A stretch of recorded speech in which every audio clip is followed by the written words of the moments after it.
దక్షిణ భాగంలో అది కూడా సముద్రాన్ని దాటి వెళ్ళాలి. మానవ మాతృడు ఎవరూ కూడా దాటి వెళ్ళలేరు.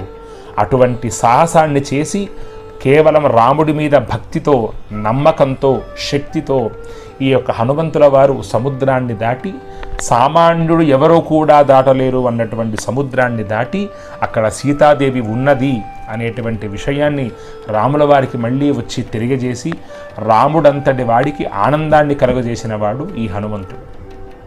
అలాగే సీతాదేవి లంకానగరంలో ఉండగా ఈ సముద్రాన్ని దాటి ఎవరో కూడా రాలేరు అని బాధపడుతూ ఉండగా, అమ్మ కోతిని నేను వచ్చానమ్మా, రామచంద్రమూర్తి రాలేరా అనేటువంటి నమ్మకాన్ని, ఆనందాన్ని కలుగజేసినటువంటి వాడు ఈ ఆనంద ఆంజనేయుడే.